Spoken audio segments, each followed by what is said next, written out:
আজকে আমাদের ইফতারের প্রস্তুতি দেখতে দেখতে কিন্তু রমজান শেষ হয়ে এলো। আমার চ্যানেলে এরকম ফুলকো, বেগুনি এবং আলুর চপের রেসিপি অলরেডি আপলোড করা আছে। আপনারা যদি চান ফুল রেসিপি দেখতে পারেন। এখানে কিন্তু বেগুনি যেটা সেটা অনেক ক্রিস্পি হয়, দেখেন, দেখে কিন্তু বোঝা যাচ্ছে এটা অনেক ক্রিস্পি হয়েছে।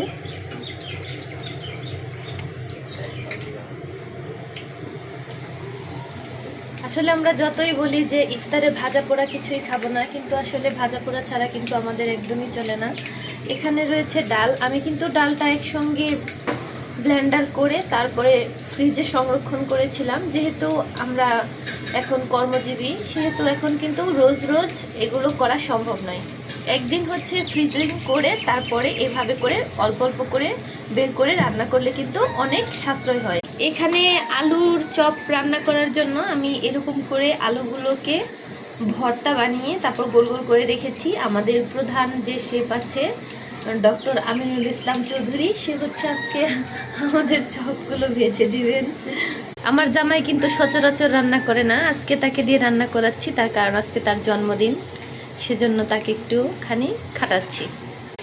দেখেন, বেগুনি ফুলানোর অন্যতম সে একটা পদ্ধতি আবিষ্কার করেছে। আপনাদের বেগুনি যদি পারফেক্ট না হয়, এভাবে তেল উপরে দিয়ে দিয়ে ফুলিয়ে নিতে পারেন না। পদ্ধতিটা আসলেই কার্যকর। যদিও রেসিপির চ্যানেলটা আমার, কিন্তু রান্নার মেন গুরু আমার হাজব্যান্ড। দেখেন, আমাকে কিন্তু তাড়িয়েও দেয়। কে কে রান্নাঘরে যে এরকম অবহেলিত হন আমাকে অবশ্যই কমেন্ট করে জানাবেন। আসলে আজকে রান্না দেখানোটা মূল উদ্দেশ্য না। মূল উদ্দেশ্য আসলে স্বামী স্ত্রী এরকম একসাথে রান্না করলে কিন্তু সম্পর্কটা অনেক ভালো থাকে এবং মনও অনেক ভালো হয়। সেজন্য আজকে আমাকে হেল্প করতে চলে এসেছে। আপনারাও ভাইয়ারা যারা আছেন তারা অবশ্যই আপুদেরকে হেল্প করবেন। একসাথে কাজকর্ম করলে কিন্তু সংসারটা অনেক সুখের হয়।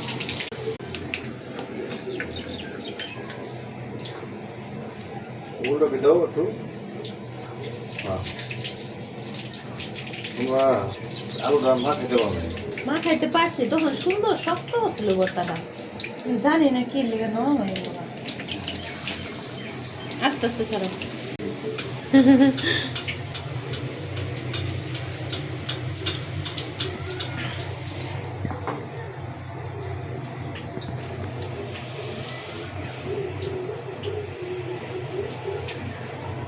উল্টাপাল্টা কথা বলছেন আজকে, আপনারা দেখতে পাচ্ছেন। আমি ভিডিওটা কিন্তু আনকাট রেখেছি।